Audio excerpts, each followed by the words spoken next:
স্বাগত সুপ্রিয় দর্শক, আপনাদের সবাইকে আমাদের নিয়মিত আলোচনা অনুষ্ঠান সাদার্ন ইউনিভার্সিটি অন্য দৃষ্টিতে। আমরা সমসাময়িক বিষয় নিয়ে আলোচনা করি অনুষ্ঠানে। আমরা এই সময়কার বিষয়, বিশেষ করে সিটি কর্পোরেশন নির্বাচন, এটি তো আছে, পাশাপাশি অন্যান্য প্রসঙ্গ, বিশেষ করে আরও একটি যে বর্ষবরণ অনুষ্ঠানে যে নারীদের লাঞ্ছিত হওয়ার ঘটনা, সেই প্রসঙ্গটা আমরা একটু আলোচনা করার চেষ্টা করব। এটি এই মুহূর্তে একটা ব্যাপক সমাজে আলোড়ন সৃষ্টি করেছে যে একটা এরকম একটি অনুষ্ঠানে এই ন্যাক্কারজনক ঘটনা। এই সব বিষয় নিয়ে কথা বলার জন্য দুজন অতিথি আছেন আমার সঙ্গে। আজকে আমার পাশে জনাব এম আজিজ, তিনি মহাসচিব বিএফইউজের আছেন। জনাব রাশেক রহমান, সহ সম্পাদক বাংলাদেশ আওয়ামী লীগের। আপনার দুজনকে স্টুডিওতে স্বাগত জানাচ্ছি। জনাব এম আজিজ, আপনাকে দিয়ে একটু শুরু করি। নির্বাচনের মোটামুটি আর সপ্তাহখানেক সময় আছে, কীরকম উত্তাপ সৃষ্টি হয়েছে বা আপনি কোনো উত্তাপ পাচ্ছেন কিনা? আমি উত্তাপ মনে হচ্ছে টেক অফ করছে, উত্তাপ একটু একটু অনুভূত হচ্ছে, পুরো উত্তাপ এখন আসছে আমার কাছে মনে হচ্ছে। হ্যাঁ, কারণ হচ্ছে যে এখনো বিএনপির প্রায় 60% কাউন্সিলর তারা কিন্তু ক্যাম্পেইনে নামতে পারছে না, তাদের বিরুদ্ধে কেস আছে। বিএনপির তো না, এটা তো একটা নির্দলীয় নির্বাচন, ওই আর কি সমর্থন দিয়ে ফেলছে। আসলে আমরা এটা জাস্ট বলি না আর কি, নির্দলীয় নির্বাচন ঠিকই, কারণ আপনি দেখেন দুই আপনার পক্ষরই একদম দলের প্রধান তারা নমিনেট করেছেন, সমর্থিত, ঠিক আছে, সমর্থিত বললাম, সমর্থিত, কিন্তু কাউন্সিলর পর্যন্ত নমিনেট করেছে ওদিক থেকে আওয়ামী লীগ, এদিক থেকে বিএনপি। এতে কোনো সন্দেহ নাই, এখন নামে নির্দলীয়, আসলে এটা দলীয়। হ্যাঁ, তো আমি যেটা বলছি যে বিএনপির 60% ক্যান্ডিডেট মাঠে নামতে পারে নাই এখনো। আওয়ামী লীগের অবশ্য সব প্রার্থী, তাদের বিরুদ্ধে কেস নেই, তারা মাঠে আছে। এবং যে 16 জন প্রার্থীর বিরুদ্ধে কেস ছিল, সেটা আগেই যে কেস প্রত্যাহার, যেগুলো প্রত্যাহার আমি বলবো না, কোর্টের মাধ্যমে যে কোয়াসপেন্ট হয়েছিল তার ভিতরে তারাও এখন রিলিজ। তো এই অবস্থাতে আমার মনে হয় খেলাটা একপক্ষীয় একটু বেশি হচ্ছে। বিরোধী দল অর্থাৎ বিএনপি বা আর 20 দলের সমর্থিত প্রার্থীরা এখনো মাঠে পুরোদমে নামতে পারেনি। বিএনপি বলছে, আওয়ামী লীগ বলছে সরকারের মন্ত্রীরা কেউ পার্টিসিপেট করতে পারছে না, বরং বিএনপি অ্যাডভান্টেজ পজিশনে আছে। তাদের সব নেতাকর্মীরা, তাদের যে হেভিওয়েট সমস্ত নেতাকর্মীরা, চিটাগাঙে দেখলাম সব সাবেক মন্ত্রীরা মাঠে নামছে, কিন্তু আওয়ামী লীগের কেউ নামতে পারছে না। চিটাগাঙের অবস্থাটা এবং ঢাকার অবস্থাটা একটু ভিন্ন। হ্যাঁ, ভিন্ন। আপনার চিটাগাঙে কিন্তু আগের মতো, আগের যে নির্বাচন হয়েছে অলমোস্ট প্রায় কাছাকাছি ওরকম হচ্ছে, কিন্তু ঢাকার অবস্থাটা কিন্তু এখনো ব্যালেন্সিং পজিশনে আসে নাই। তো তবুও আমরা আশাবাদী যে হয়তো ইলেকশন হয়তো হবে, সামনে আরো কয়েকটা দিন আছে। এর ভিতরে যারা বিএনপি সমর্থিত প্রার্থী তারাও কিন্তু কোর্টে দৌড়াদৌড়ি করছে, কেউ বেল পাচ্ছে, কেউ পাচ্ছে না, এই অবস্থায় আছে। তো আমার মনে হয় যে যাই হোক, যতটুকুই হোক, নির্বাচনী ক্যাম্পেইন সব দিক থেকেই হচ্ছে। যাদের বিরুদ্ধে কেস আছে তারা দেখছি যে এখন আধুনিক প্রযুক্তি ব্যবহার করছে, টেপ রেকর্ডারের মাধ্যমে রিক্সায়, গাড়িতে দেখি তাদের কথা বলানো হচ্ছে, বক্তব্য দিচ্ছে। আমি এটা লক্ষ্য করছি, তারা মাঠে নামতে পারছে না। কারো কারো হয়তো স্ত্রী, কারো কারো ভাই, ছেলে, মেয়ে, এরা মাঠে নামছে। যেমন মির্জা আব্বাসের তো ওয়াইফ রীতিমতো বেশ, সে তো খুব সাংঘাতিক ভাবে সে ক্যাম্পেইন করে বেড়াচ্ছে। তো যাই হোক, আমরা এখন আমাদের বক্তব্যটা হচ্ছে যে ইলেকশনটা আসলে যদি ফেয়ার হয়, এখন যাই ঘটুক ফেয়ার হয়, সেটাই আমাদের প্রত্যাশা। কারণ আমরা দীর্ঘদিন অশান্তিতে, 3 মাস অশান্তিতে ছিলাম। এই নির্বাচনকে কেন্দ্র করে আমরা একটু শান্তির পথে আগাচ্ছি, কিন্তু নির্বাচনটা ফেয়ার হবে কিনা এখনো আমি কিন্তু আমার ভিতরে সন্দেহ আছে। একটু শুনে রাশেক রহমান, সন্দেহ আছে নির্বাচনটা সুষ্ঠু হবে কিনা, এবং উনি মনে করছেন যে নির্বাচনের হালকা উত্তাপ অনুভব করছেন তিনি। মন দিয়ে ওনার কথাটা শুনছিলাম। আসলে এখানে হচ্ছে কি যে নীল গেমেনের কথা হচ্ছে যে আমরা অনেক সময় বাস্তব পরিস্থিতিকে কনফিউজ করে ফেলি আমাদের মনের থেকে, আমরা যে পরিস্থিতি দেখতে চাই সেটার সাথে। এই কথা আমি বলছি এই কারণে যে আজিজ ভাই সিনিয়র সাংবাদিক, 60% বিএনপি সমর্থিত প্রার্থীরা নির্বাচন করতে পারছেন না। 60% কোথা থেকে পেলেন এটা আমার কাছে পরিষ্কার না। 2 নাম্বার, 93 মধ্যে 44 জনের বিরুদ্ধে কেস আছে। আপনাকে হিসাবটা দিলাম আমি। আচ্ছা, আমি ওই জায়গায় আসছি। এখন আপনি জেনে শুনেই যদি কেস বহন করে বেড়ানো কোনো ব্যক্তিকে সমর্থন দিয়ে বসেন, তাহলে তো 60% কেন, এটা 70-80 কোনো কিছু দিয়েই করা যাবে না। অর্থাৎ বিএনপি যখন সমর্থন দিবেন, তখন তাকে এমন একজন ব্যক্তিকে সমর্থন দিতে হবে যার নামে ফৌজদারি মামলা নাই, সন্ত্রাসী কার্যকলাপের অভিযোগ নাই, তিনি নাশকতা, সন্ত্রাসের জড়িত না, সেটাও দায়িত্ব পরে। এবার ঢালাওভাবে 60% বললে হয় কি, মানুষ একটা ভুল ধারণা নেয়। আপনাকে তাহলে উল্লেখ করতে হবে যে যেই মামলাগুলি আছে এই মামলাগুলি কবে হয়েছিল, সিটি কর্পোরেশনের তফসিল ঘোষণা করার আগে হয়েছিল কিনা। অর্থাৎ এই যে মামলাগুলো পুলিশ করেছে বা আইন শৃঙ্খলা রক্ষাকারী বাহিনীরা করেছেন, তারাও কিন্তু জানতেন না যে সিটি কর্পোরেশন নির্বাচন কবে হবে। অর্থাৎ যেই কজন লোকের কথা বলছেন তারা ওই সময় এই যে 3 মাসের যে ধারাবাহিক অবরোধ এবং হরতাল এবং পেট্রোল বোমা নাশকতা সন্ত্রাস চললো, এটির সাথে সরাসরি কোনোভাবে একভাবে জড়িত ছিল, নাহলে এই মামলাগুলো হওয়ার কথা না। হাওয়েভার আমি আরেকটা জায়গায় দৃষ্টি আকর্ষণ করতে চাই, সেটা হচ্ছে আজ পর্যন্ত ঢাকা শহরে যে সিটি কর্পোরেশন নির্বাচনগুলো আমরা দেখেছি, সেই সিটি কর্পোরেশনের নির্বাচনগুলোর আচরণ বিধির সাথে এবারের সিটি কর্পোরেশন নির্বাচনের আচরণ বিধিতে কিন্তু ব্যাপক পার্থক্য রয়েছে। যার দরুন আগে যেটা হতো, আমি মেয়র হানিফ সাহেবের নির্বাচনের সময় দেখেছি, সাদেক হোসেন খোকা সাহেবের নির্বাচনের সময় দেখেছি, বড় বড় জনসভা হতো, এখন তো জনসভা করা যায় না। আচরণ বিধিতে সেটা আপনি এখন আর করতে পারবেন না। যার দরুন ভিতরে ভিতরে নেতা কর্মীরা সরব হয়ে উঠলেও, ভোট চাওয়ার প্রক্রিয়াটি সুচারুভাবে এবং সদরূপে চললেও এটা আপাত দৃষ্টিতে অনেক সময় চোখে পরিষ্কার নাও হতে পারে। তবে আমি যেহেতু ঢাকা উত্তরের মেয়র প্রার্থী জনাব আনিসুল হক সাহেবের সাথে সক্রিয়ভাবে সময় দেওয়ার চেষ্টা করছি, আমি নিজে যতটুকু দেখি তা হচ্ছে যে প্রত্যেকটি জায়গায় নেতা কর্মীদের এবং ভোটারদের ভিতরে চাঞ্চল্য আছে। তারা একজন ভালো মেয়র নির্বাচিত করতে চান, একজন ভালো কাউন্সিলর নির্বাচিত করতে চান। আর আমি সবসময় একটা কথা বলি যে এই দেশে তো আজকে 10 কোটিরও বেশি সিম কার্ড ব্যবহার করা হয়। তো তার ভিতরে যদি আপনি ধরে নেন 6 থেকে 7 কোটি টেলিফোন সেট আছে, তার 40 to 50% ভিডিও ক্যামেরা আছে। 28 এপ্রিলের নির্বাচনের পরে পরিষ্কার হয়ে যাবে যে নির্বাচন সুষ্ঠু হয়েছে কি হয়নি। এই জন্যই বলছেন যে আমার মনে হয় না, এই মনে হওয়ার কোনো বেসিস কিন্তু উনি দেখাতে পারবেন না। ওই আবারও আগের কিছু পলাতক আসামির একটা তথ্য হয়তো বা দিতে পারবেন, বাট ফান্ডামেন্টাল কোনো ভিত্তি, কোনো তথ্য নির্ভর কোনো। আপনার কি মনে হয় যে এখন পর্যন্ত যে লেভেল প্লেইং ফিল্ড করার দায়িত্ব নির্বাচন কমিশনের, তারা সেটি করছে? আমার তো মনে হয় করছে, এবং আপনার কথাই উত্তরটা বেরিয়ে এসেছে। চিটাগং সিটি কর্পোরেশন তো কোনো অংশে কি গুরুত্ব দিতে কম না। চিটাগং সিটি কর্পোরেশনের যেই কর্মতৎপর তৎপরতা আমরা দেখতে পাচ্ছি, সেখানে তো লেভেল প্লেইং ফিল্ড বিরাজমান। নট অনলি দ্যাট, ঢাকায় তো বেগম খালেদা জিয়া নিজে নির্বাচনী আচরণ বিধি ভঙ্গ করে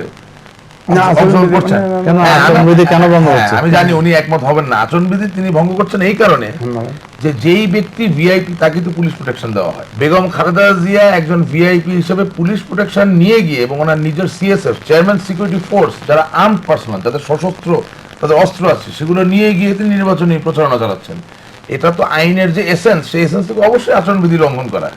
সুতরাং নির্বাচন কমিশন, তিনি তো কোনো এই মুহূর্তে কনস্টিটিউশনাল পোস্ট হোল্ড করছে না, কোনো সরকারি পোস্ট হোল্ড করছে না। ফলে কিন্তু এসেন্সটা কি? এসেন্সটা হচ্ছে যেই গুরুত্বপূর্ণ ব্যক্তিকে রাষ্ট্র রক্ষা করতে হয় বা সিকিউরিটি দিতে হয়, তিনি সরাসরি কোনো নির্বাচনে প্রচারণা কাজে অংশগ্রহণ করতে পারবেন না।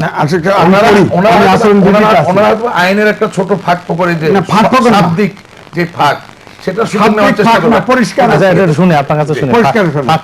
জাতীয় সংসদের speaker, deputy speaker, chief whip, whip এবং সরকারের কোন মন্ত্রী, প্রতিমন্ত্রী, উপমন্ত্রী বা তাদের সমমর্যাদা সম্পন্ন সরকারি সুবিধাভোগী কোনো ব্যক্তি নির্বাচন পূর্ব সময়ে নির্বাচনী প্রচারণা বা নির্বাচন কার্যক্রমে অংশগ্রহণ করিতে পারিবেন না। এর ভিতরে বেগম জিয়া পড়েন না। এক্স্যাক্টলি, উনি খুব ঠিক কথা বলছেন। ওনার গাড়িতে পতাকা উঠছে জাতীয়তাবাদী দলের, ওনার সামনে পিছনে পুলিশের প্লাটুন আছে। আপনিও বুঝেন, আমিও বুঝি, দর্শকরাও বুঝে যে কোনো মন্ত্রীর থেকে উনি অনেক বেশি গুরুত্বপূর্ণ এবং অনেক বেশি প্রোটেকশন পাচ্ছে। কিন্তু এই আইনে করছেন না, বলছি যে আচরণ বিধিতে যে ফাঁকটা, সেই ফাঁকেরই সুযোগ নেওয়া হচ্ছে। সুতরাং অ্যাকচুয়ালি লেভেল প্লেইং ফিল্ডের কথা চিন্তা করলে জাতীয়তাবাদী দল অনেক বেশি এগিয়ে আছে। দেখেন, আমরা মাঝে মাঝে কালোকে কালো না বলে ধূসর রং বলতে পারি, কখনো কখনো সাদাকে সাদা না ধূসর আলাদা রঙিন, কিন্তু বাস্তবতা হচ্ছে যুক্তি দিয়ে চিন্তা করেন, জানালা যদি উন্মোচন করেন, তাহলে 100 ভাগের 100 ভাগ আচরণ বিধি লঙ্ঘিত হচ্ছে। কিন্তু বিএনপি তো একজন প্রার্থী এখনো নামতেই পারছে না, মির্জা আব্বাস এখনো পর্যন্ত মাঠে নামতেই পারেননি নির্বাচনে। হ্যাঁ, এটা আমি বলছি, তবে এটা একটু বলে নেই। আপনার এখানে এসছি, যদি দেখেন যে আমি নেমে যাওয়ার পরে আমার লাইফ থ্রেটেন, আপনিই অনুভব করেন, হয় আপনি আমাকে সিকিউরিটি দিয়ে বাসায় পৌঁছাবেন, অথবা আপনি অ্যাজ এ কলিগ চেষ্টা করবেন পুলিশ প্রোটেকশন দিয়ে আমার বাড়িতে পৌঁছানো। তো তেমনি বেগম জিয়া, তিনি বড় পার্টির চিফ, সাবেক প্রধানমন্ত্রী ছিলেন। স্বাভাবিকভাবেই রাষ্ট্র তার নিজস্ব সিকিউরিটির জন্য হয়তোবা পুলিশ তার পিছনে ঘুরে, কিন্তু পুলিশ কিন্তু তাকে উদ্ধার করে নেওয়া হয়েছে। আর তার নিজস্ব সিকিউরিটি আছে, সেটা যে তারা যে অস্ত্রধারী সেটা আমি ব্যক্তিও তো রিভলভার রাখতে পারি, হয়তো ওনারও হয়তো থাকতে পারে লাইসেন্স করা। আচরণবিধিতে আপনি তো ব্যক্তিগত সুতরাং রিভলভার নিয়ে আমার বক্তব্য হচ্ছে উনি যেভাবে ব্যাখ্যা দিচ্ছেন, এখানে ব্ল্যাক অ্যান্ড হোয়াইট পরিষ্কার লেখা আছে, এর ভিতরে কোনো আচরণবিধি তার ভায়োলেশন হচ্ছে কিনা, হচ্ছে না, এটা হলো আমার ব্যাখ্যা। দুই হলো মির্জা আব্বাস, দেখেন কোর্টে তার বিরুদ্ধে কেস আছে 40টা, 37টা কেসে বেল আছে, 3টি কেসে তিনি এখন বেল নেওয়ার চেষ্টা করছে। এখন কোর্ট আপনারা জানেন ডিভাইডেড, তিনি তো আদালতে যাচ্ছেন আসছেন, কোনো গ্রেফতার হচ্ছে না, গ্রেফতার হচ্ছে না বা গ্রেফতার হননি গত 3.5 মাস। না, কিন্তু টাইম তো শেষ ইলেকশনের। আমার বক্তব্য হচ্ছে যে কোর্ট ওনাকে বেল দিবে কি দিবে না, এখন তো চিফ জাস্টিসের জুরিডিকশন, বেল দিবে কি দিবে না সেটা কোর্টের বিষয়, সে ব্যাপারে তো আমাদের কিছু বলার নেই। কিন্তু আমার বক্তব্য হচ্ছে যদি বেল না দেয় সে জেলে চলে যাবে। তার কেস, এই যে তার ওয়াইফ এখন যেমন সামনে তার পক্ষ থেকে ইলেকশন করছে, সেভাবেই হয়তো ইলেকশন, বা দলীয় কর্মী যারা আছে ইলেকশন করছে সেভাবেই হবে। তবে আমার মনে হয় যে মির্জা আব্বাস জেলে গেলেও তার ইলেকশন করার যে আপনার চেষ্টা, তার ওয়াইফ যেটা করছেন, আমার মনে হয় না খুব বেশি ঘাটতি পড়বে, বরং আরো ভালো হতে পারে। আপনার যে আশঙ্কা কেন যে নির্বাচন সুষ্ঠু হবে না, এই আশঙ্কা হচ্ছে এখন তো আমাকে উনি খেপে উঠবেন। আমার বক্তব্য হচ্ছে 3 মাস অবরোধকে কেন্দ্র করে আপনার যে সহিংসতা চলেছে, এতে আমি অনেক টক শোতে এবং বন্ধুদেরকে বলতে শুনেছি যে পুলিশ র্যাব তো সরকারের কথাই শুনবে, অর্থাৎ যখন ক্রস ফায়ার করা হয়েছে বা ধরে নেওয়া যাওয়া হয়ে অ্যারেস্ট করা হয়েছে, কেস দেওয়া হয়েছে, তো এখন ওই আন্দোলনের সময়কাল থেকে শুরু দেখতে পাচ্ছি যে সরকারি দল, বিজেপি, র্যাব, পুলিশ একটি পক্ষ আর 20 দল আরেকটি পক্ষ। এখন নির্বাচন কিন্তু এই দুটি পক্ষের মধ্যে হচ্ছে। সুতরাং নির্বাচনটার যে এখন নিরাপত্তার যে বিষয়, সিকিউরিটির বিষয়, এটা কিন্তু পুলিশ এবং র্যাব, কিন্তু এই পুলিশ তো এখন নির্বাচন কমিশনের অধীনে কি একদিন এই কিছুদিন আগে ঢাকার চিফ ইলেকশন কমিশনার এবং আপনার কমিশনার, বিএমপি কমিশনার একই অনুষ্ঠানে বক্তব্য দিলেন এবং চিফ ইলেকশন কমিশনার বললেন যে নিরীহ কোনো ব্যক্তি যেন হয়রানির শিকার না হয়। একই অনুষ্ঠানে বলেন ওনার অধীনস্থ সরকারি চাকরিজীবী, তিনি আবার তার বক্তৃতায় বললেন যে যাদের বিরুদ্ধে আপনার সন্ত্রাসী মামলা আছে তাদের ছাড় দেওয়া হবে, নিরীহ লোককে করবেন না, তার মানে তো সেটাই না। বিষয়টা উনি ইনসাবঅর্ডিনেশন, একটা কমিশনার আর চিফ ইলেকশনের বক্তব্য দিয়ে ফেলছে, তিনি তো ধরবেন। এটা তো আমার বক্তব্য যে পুলিশ ক্রিমিনালকে ধরবে, এটা তো টেলিভিশনে ঘোষণা দেওয়ার বিষয়, এটা তার দায়িত্ব, সে করবে। এটা টেলিভিশনে প্রচার প্রপাগান্ডা করে কি কারণে করা হচ্ছে, আপনার কি মনে হয় কি কারণে করা হচ্ছে এটি? পুলিশের পক্ষ থেকে এই ধরনের বক্তব্য কেন আসছে? কারণ এটা হচ্ছে একটা প্রতিযোগিতা। এখন আগের থেকে 3 বাহিনী 4 বাহিনীর চিফরা পলিটিশিয়ানদের চাইতেও তো বেশি বেশি কথা বলেছে, সেটা ওইটাই চলছে এখন। এখন এটা তো আসলে পুলিশ যেভাবে চলছে, এটা তো অনেকটা বলা যায় এখন আমরা পুলিশের। কি মনে হয় না যে বিএনপি তো জানতোই যে এই সরকারের অধীনে নির্বাচন সুষ্ঠু হয় না, তাহলে কেন না তারা নির্বাচনে অংশ নিচ্ছে? না, তারা তো স্থানীয় নির্বাচন সবগুলোতে অংশগ্রহণ করেছে, তারা হয়তো সেই জন্যই নির্বাচনে অংশগ্রহণ। আপনার কি মনে হয় যে বিএনপির নির্বাচনে অংশগ্রহণের পিছনে কি কারণ থাকতে পারে? প্রথমে একটু বলি, আজিজ ভাই উইথ অল ডিউ রেসপেক্ট মাঝে মধ্যে নিজের খুব সুবিধাজনক ভাবে কথা বলেন। উনি বলেছেন যে পুলিশ নিজে নিজে বেগম খালেদা জিয়ার পিছনে ঘুরছে, কিন্তু উনি ভুলে গেছেন যে খন্দকার মাহবুবউদ্দিন সাহেব কিন্তু বেগম খালেদা জিয়ার জিয়া অরফানেজ ট্রাস্ট মামলার জামিন নেওয়ার আগে বলেছেন যদি আমাদেরকে নিরাপত্তা দেওয়া হয় এবং জামিন দেওয়া হয় তাহলে আমরা যাবো। চেয়ে নিরাপত্তা চেয়েছেন, অর্থাৎ এই যে পুলিশ ঘুরছে এটা কিন্তু চেয়ে নেওয়া হয়েছে যে আমার সাথে 2 প্লাটুন পুলিশ থাকতে হবে। এখন উনি ওনার সুবিধার জন্য বলে বসলেন পুলিশ নিজে নিজে ঘুরছে, সেটা তো হতে পারে না। তাহলে আমি চেয়ে যদি 2 প্লাটুন পুলিশ নেই আর সেটা নিয়ে যদি নির্বাচন করতে চাই, তাহলে নির্বাচন আচরণবিধি ভঙ্গ হচ্ছে। নিশ্চয়ই তারা একটা কাউন্টার যুক্তি নিয়ে ওনার সুবিধাজনক ভাবে আবার দ্বারা করা, আমি সেটা রিফিউট করে দিব না, দিতে পারবেন না হয়তো, বাট দিলে আমি দিতে পারবো, অসুবিধা নেই। 2 নম্বর কথা হচ্ছে যে আমরা রাজনৈতিক বিশ্লেষণের পাশাপাশি এখন পুলিশ কমিশনারের কি করণীয়, চিফ ইলেকশন কমিশনের কি করণীয়, এটা নতুন করে ওনার কাছে শিখছি। যেমন ধরুন, আমি শুনে খুব আশ্চর্য হই, চিফ ইলেকশন কমিশনার সাহেব বলেছেন নিরীহ কোনো মানুষকে যাতে হয়রানি করা না হয়। জাজ্জল্যমান সত্য সত্য কথা। কথা, সত্য কথা। আর পুলিশ কমিশনার বলেছেন সন্ত্রাসীদেরকে ধরা হবে। তাহলে পুলিশের কাজ কি? সন্ত্রাসীকে ধরা। এখানে উনি বলছেন এটা বলার প্রয়োজনটা কি?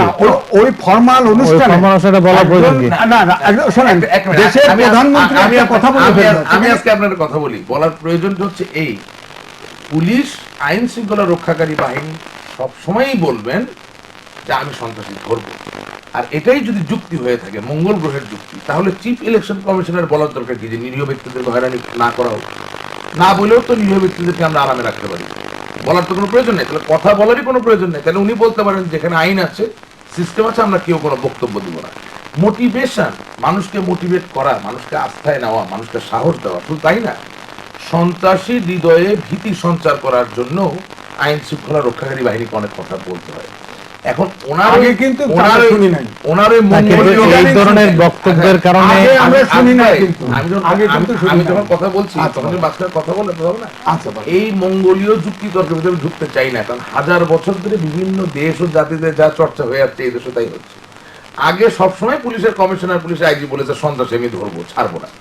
এবং আগে সবসময় সমাজ কিন্তু আগে বলা এই সময় বলার মধ্যে একটা তফাৎ আছে না? এই সময় সেটা তো যখন অনেক লম্বা বিশ্লেষণের ব্যাপার, সেটা নিয়ে উনি আলাপ করতে পারেন। কিন্তু উনি যে বলছেন এই দুটি সেন্টেন্স বলার কারণে ইনসাবঅর্ডিনেশন হয়েছে, আমার মনে হয় ইনসাবঅর্ডিনেশনের সত্যিকার সংজ্ঞা ওনাকে আরেকবার দেখতে হবে, বেয়াদবি নেবেন না। হাওয়েভার আপনি বলেছেন কেন তারা এখানে এসেছে। গত 90 দিনের যে অবরোধ, সন্ত্রাস, অবরোধ কিন্তু এখনো চলছে, 90 এখনো দিন চলছে। হ্যাঁ, এই অবরোধ, সন্ত্রাস, নাটকতার মধ্য দিয়ে জাতীয়তাবাদী দল জনাব তারেক জিয়ার দেওয়া যে ভুল প্রেসক্রিপশন, তার কারণে কি পরিমাণ জনগণ থেকে বিচ্ছিন্ন হয়ে পড়েছিল, এর থেকে বেরিয়ে আসার জন্য যে একটা এক্সিট প্রয়োজন, সেই এক্সিট বহু সুযোগ পাওয়ার পরেও তারা নেয় নাই, তারা বিভ্রান্ত হচ্ছিল, নিতে পারে নাই চাইল। এইবার সবশেষে তারা নিল যে হ্যাঁ আমরা নির্বাচন করার মধ্যে দিয়ে জনগণের মাঝে আমরা আবার ফিরে যেতে চাই। এবং এর আগে যেই কয়েকটি স্থানীয় সরকার নির্বাচনে তারা অংশগ্রহণ করেছেন, মাইন্ড ইউ, তারা প্রতিটাতে কিন্তু খুব ভালো ফলাফল করেছেন এবং তাদের ভিতরে এই বিশ্বাস আছে এবারও তারা ভালো ফলাফল করবে। এখন আজিজ ভাই যেটা বলছেন যে সুষ্ঠু হবে কিনা আমার সন্দেহ আছে, এটা কিন্তু আমি অনেক আগে থেকে আপনার টকশো এবং বিভিন্ন টকশোতে বলছি, যদি কোনো ইলেকশনে তারা হেরে যান তারা বলবেন সুষ্ঠু হয় না, যত সুষ্ঠু হয়ে যাবে, it's part of their political strategy. আর যদি হেরে যান তাহলে তারা বলবেন যে হাজার চেষ্টা করেও আমাদেরকে হারানো যায় না, জনগণ আমাদের সাথে আছেন। সো ইটস বেসিক্যালি একটা ডাবল এজ সোর্ড, একই তলোয়ার, সেই তলোয়ারের দুই দিকে ধার। আপনি যাই করেন, ভালো করলেও খারাপ, খারাপ করলেও ভালো। তাই নাকি? বিষয়টা কি তলোয়ারের মতো দুধারি তলোয়ার কিনা? না, বিষয়টা হলো যে দেশ এগিয়ে গেছে, সুতরাং ইলেকশন কারচুপিরও ফরম্যাট পাল্টাই গেছে। যেমন উপজেলা নির্বাচনের সময় আমি কুমিল্লাতে গেছিলাম, যাওয়ার পরে দেখলাম যে আগেও গেছি, যা দেখি নর্মাল, আগের দিন ইলেকশন পর্যন্ত ঠিক আছে। ইলেকশনের দিন যখন সেন্টারে আমরা ৬-৭ জন সাংবাদিক একটা মাইক্রোবাসে গেছি, যাওয়ার সাথে সাথে ওখানে ম্যাজিস্ট্রেট আছে, সাফিসিয়েন্ট পুলিশ আছে। কুমিল্লাতে সাফিসিয়েন্ট পুলিশ আছে, বাইরের থেকে কিছু দেখার উপায় নাই। ভিতরে গিয়ে দেখি যে পুরা এক পক্ষ সিলটিল মেরে সব যত পুলিং অফিসার কিন্তু সেখানে তো বিএনপি প্রার্থী জিতেছে। না, যেতে নাই ওখানে, মনে হলো বলি নাই, ওটা বলি নাই, ওটা পৌরসভা ইলেকশন না, উপজেলার কথা। আচ্ছা, উপজেলা। এরপরে যখন আমরা গিয়ে এটা দেখলাম, এই তো আমাদেরকে বলে ধর, তখন দয়া পরবশ হয়ে ম্যাজিস্ট্রেট সাহেব এগিয়ে এসে পুলিশকে ডেকে ডেকে কোনো মতে স্কট করে আমাদের যে রাস্তা আসার কথা অন্য রাস্তা দিয়ে পার করে, অন্য দিয়ে সেভ করে দিয়েছে। এখন হচ্ছে ইলেকশনটা হবে কিন্তু ইলেকশনের দিনে। আচ্ছা, আপনি আশঙ্কা করছেন ওই দিনই কারচুপি হবে? ওই দিন নিরাপত্তাটা, এখন আমি যেটা বললাম যে দুই পক্ষ, এখন সেম পক্ষের হাতে যদি নিরপেক্ষতা দেন, এই জন্য আম্পায়ার লাগবে থার্ড আম্পায়ার। এই জন্যই আমি বলছিলাম যে কে হবেন এখন আমাদের দেশে অ্যাভেলেবল। আমি মনে করি যে ইলেকশনের দিনে আমরা তো আর মঙ্গল গ্রহ থেকে কাউকে আনতে পারবো না, বিদেশ থেকেও আনতে পারবো না। সেনাবাহিনীকে প্রত্যেকটা সেন্টারে এখানে নিরাপত্তার দায়িত্ব দেওয়া উচিত। এছাড়া এই ইলেকশনটা ফেয়ার হবে, এই যে সন্দেহ, এর কিন্তু এই যে 5টা সিটি কর্পোরেশনের আপনারা বিএনপি যে জিতলো, কেন তো সেনাবাহিনী ছিল না? সেটার পরিস্থিতিটা কিন্তু ভিন্ন ছিল। আপনি খেয়াল করেন, তখন যখন ইলেকশন দিছে তখন মনে হচ্ছিল যে এই 5টা নির্বাচনে আওয়ামী লীগের সমর্থিত প্রার্থীরা মেয়ররাই জিতবে, এরকম একটা কিন্তু ধারণা আমারও ছিল। কিন্তু দেখা গেল ফাইনালি যে ওই 5টা মেয়র তারা কিন্তু রাজনৈতিক, জাতীয় রাজনীতির যে পরিস্থিতি ছিল, এই পরিস্থিতির শিকার হয়ে তারা হেরে গেছে। হ্যাঁ, এবারেও দেখবেন সিটি কর্পোরেশন নির্বাচনে কিন্তু দেখেন ভালো প্রার্থী, এই বড় দুই দলের চাইতে ভালো প্রার্থী কিন্তু ফিল্ডে আছে। কিন্তু কি করবেন, জাতিতে 2 ভাগে ভাগ, এ পক্ষে 35, ও পক্ষে 35, 70% ভোট চলে গেল। আর একজন যত ভালো প্রার্থী হোক সে তো আর 35 রিচ করতে পারবে না, 35 reach করতে সুতরাং পারবে তার তো জেতার কোনো সম্ভাবনা নেই। আচ্ছা, এই জায়গায় actually বলি, সেনাবাহিনী দরকার, উনি বলছেন যে সুষ্ঠু থার্ড আম্পায়ারের মতো। সেনাবাহিনী কেন দরকার না সে জায়গায় যাচ্ছি। আপনার এখানেও বলেছি, বহু জায়গায় বলেছি, টক শোতে পরিচিত যে মুখগুলো জাতীয়তাবাদী দলের, জয়নাল আবেদিন ফারুক সাহেব, শামা ওবায়েদ, আন্দালিব পার্থ, তাদের প্রত্যেকে নিজ নিজ নির্বাচনী এলাকায় উপজেলা নির্বাচনে কিন্তু নির্বাচিত উপজেলা চেয়ারম্যান তাদের নিজস্ব দলীয় আওয়ামী লীগের। উনি নিজে চোখে কি দেখেছেন, কোন পত্রিকার পক্ষ থেকে গেছেন, এটা আমি রেফিউট করতে পারি না, কারণ আমার আসলে, আমি তো জার্নালিস্ট না, বই প্রফেশনের সাথে আমি ইনভলভ না। আদৌ দেখছেন কিনা সেটা আমি বলতে পারি না, বলা লাগে উনি বলছেন, যাই হোক আমি সেটা রেফিউট করব। এই যে কিন্তু কথাটা আমি কাগজে কলমে যেটা প্রমাণ করতে পারি সেটাই বলছি, আমি তো কিছু বলি না, আমি তো আপনার কথা আপনি বলেছেন, এটা তো আমি, এটা তো বই দলিল। এখন যদি আপনি বলেন যে আওয়ামী লীগের নেতা আপনি না, এখন তাহলে সার্টিফিকেট নিয়ে আসবে, প্রধানমন্ত্রী আওয়ামী লীগের চেয়ারম্যানের সার্টিফিকেট, প্রেসিডেন্টের চেয়ারম্যান দেখান, ইনশাআল্লাহ ওনার সই করা কাগজ তো আমার আছে, দেখেন এখানে দেখান, না দেখাই দিব, এখানে তো আমরা পকেটে নিয়ে সাইনবোর্ড নিশ্চয়ই এটিএন বাংলা আমাকে আবার ডাকবে, আমি কাগজ নিয়ে আসব। আবার আচ্ছা শুনেন, তাহলে আমার তো আবার আমি বলি কোথায় সমস্যাটা। আপনি যে দেখলেন, দেখার পর তো কোনো জিডি করলেন না, বা এমনকি আপনার জার্নালিস্টিক কাউন্সিলেরও তো একটা সুপিরিয়র বডি আছে, সেখানেও আপনি লিখিতভাবে ইন্টিমেশন দেন না, এখানে শুধু টিভির সামনে বলে দিলেন আর তো হিয়ার্সের উপর ভিত্তি করে কথা বলছেন। আমি শুধু বলছি যে বিএনপির প্রচুর নেতৃবৃন্দকে টেলিভিশনে রেগুলার বেসিস দেখা যায়, যাদের এলাকার প্রত্যেকটি উপজেলা চেয়ারম্যান তাদের নিজস্ব দলীয়, তারা ভালো ফলাফল করেছে। হ্যাঁ, বাংলাদেশের রাজনীতির নির্বাচনে অনেক জিনিস থাকে যেটা গুণগত মানের দিক থেকে আরো উন্নত করা যায়, সেটা অবশ্যই আমাদের করতে হবে, সেটা অস্বীকার করার কোনো উপায় নেই। এই প্রবলেমগুলো একদিনের নয়, 43 বছর ধরে হয়েছে।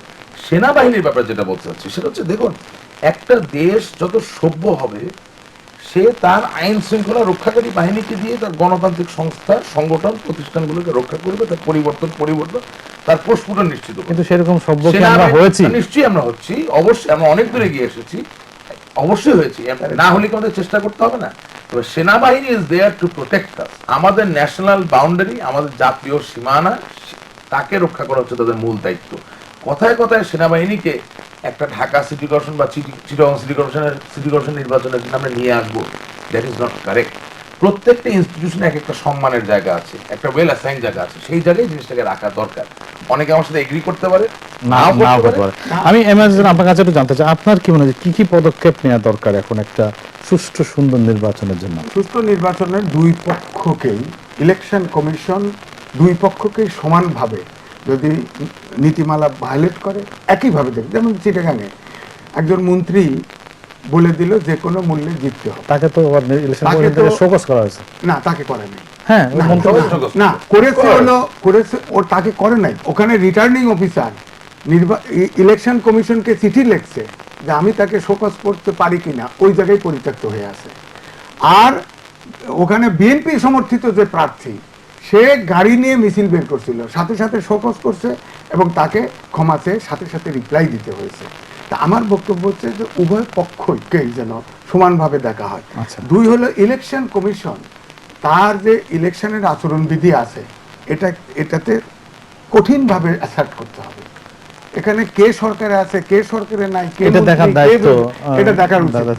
এবং এখন এই মুহূর্তে আপনার আইন শৃঙ্খলা বাহিনী আপনার নির্বাচন কমিশনের অধীনস্থ, সুতরাং এখন তো কোনো আইন শৃঙ্খলা বাহিনীর কোনো ব্যক্তির কথা বলার প্রয়োজন নাই, তারা করলে ইলেকশন কমিশন করে। যেমন আজকেও আমরা শুনলাম র্যাবের এডিশনাল ডিজি তিনি বললেন যে র্যাব দেখে মানুষ র্যাবের কাজ দেখে ভয় পায় আর সেনাবাহিনীর নাম দেখে ভয় পায়। এই কথাটি কি বলা, উনি হয়তো ওনার ব্যাখ্যায় ঠিক আছে, আমি তো এটা অ্যাকসেপ্ট করতে পারি না। এটা উনি আজকে আইন শৃঙ্খলা পরিষদের মিটিং ছিল, নির্বাচন কমিশন মিটিং এর বাইরে এসে সাংবাদিকদের এই কথাটা বলেছে। ব্যক্তিগতভাবে তো আমি এটা পছন্দ করি না। এখন তো আমি কি র্যাবের সমালোচনা করব, আর্মির পক্ষে বলবো বা সমালোচনা করব?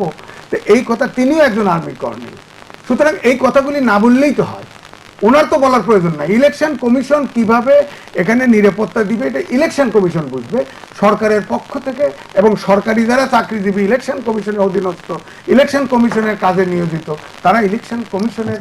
আর কি কি সুপারিশ মনে হয় যেগুলো করলে আপনার নির্বাচন সুষ্ঠু হবে? না, আরেকটা হচ্ছে যে যেহেতু এখনো আস্থার সংকট আছে, এবং এখন আমি যেটা আগেও বলেছি, অনেক আগেই বলেছি, এটা আমি ইলেকশন যখন শিডিউল দেয় তখন থেকেই বলেছি যে গভর্নমেন্টের, যেমন বেগম জিয়া তাকে যেমন বেল পেল, সেখানে কিন্তু গভর্নমেন্টের যে পিপি ছিলেন তিনি কিন্তু দেখেন কেমনটি বিরোধিতা করেননি, বেল হয়েছে। হয়েছে। আবার আমরা লক্ষ্য করি দুই পক্ষ থেকে এ পক্ষে কিছু বলে নাই, আমরা গভর্নমেন্টের হাইয়েস্ট একের সর্বোচ্চ লেভেল থেকেও বলতে শুনেছি উনি আত্মসমর্পণ করেছেন।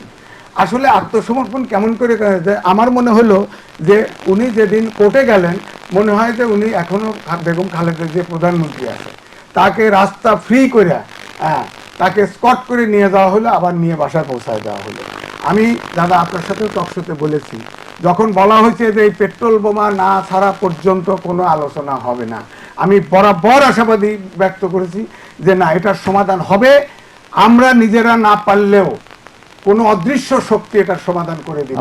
আমার বিশ্বাস, আমার ধারণা অদৃশ্য শক্তি এই দুজনকে কিন্তু দুইজনকেই আত্মসমর্পণ করাতে বাধ্য করেছে, এবং এই অদৃশ্য শক্তি যদি অ্যাক্টিভ থাকে আমার মনে হয় ইলেকশন কমিশন ইলেকশন নিরপেক্ষ হইতে পারে। অদৃশ্য শক্তির উপর নির্ভর করতে চান, সময় বেশি নাই।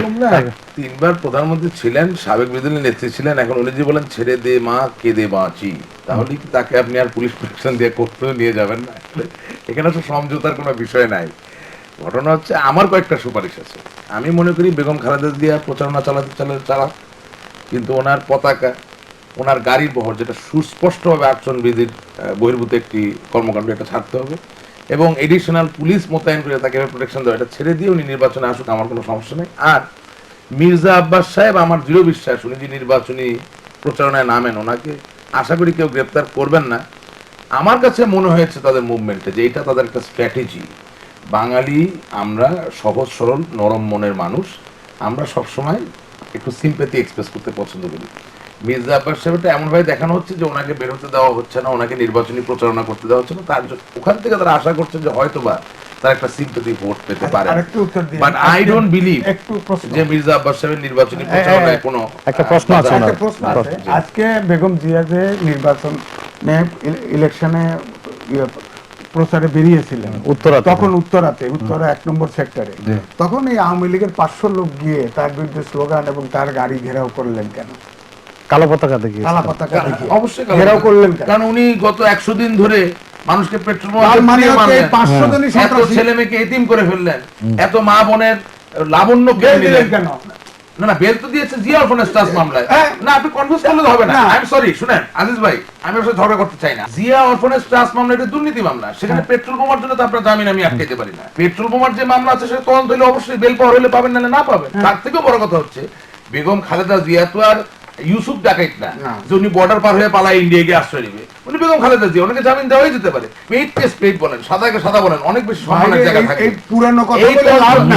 আজকে শেষ করতে হবে, আমরা দেখি যে নির্বাচনের দিন আমাদের দেখতে হবে আসলে নির্বাচনটি সুষ্ঠু হচ্ছে কিনা, এবং সেটির জন্য অপেক্ষা থাকতে হবে আরো কয়েকদিন। আমরা আশা করি যে একটি সুষ্ঠু নির্বাচন আমরা জাতিকে উপহার দিতে পারবো। যেমন এম এ আজিজ এবং নাসির রহমান দুজনকে ধন্যবাদ জানাচ্ছি আজকে আলোচনা অনুষ্ঠানের জন্য। আপনারা যে বিতর্কটি করছেন এটা অবশ্য আমি মনে করি যে এটার মধ্যে একটা ইতিবাচক দিক আছে। আমরা আশা করি এই বিতর্কের মধ্য দিয়ে আমরা সুষ্ঠু পথ আমরা খুঁজে পাবো। না না সেটা ঠিক আছে, আবার বিতর্ক করে লাভ হবে না, শেষ করতে হবে। অনুষ্ঠান দেখার জন্য সুপ্রিয় দর্শক আপনাদেরকে ধন্যবাদ জানাচ্ছি। আপনারা সবাই ভালো থাকুন এবং সুস্থ থাকুন।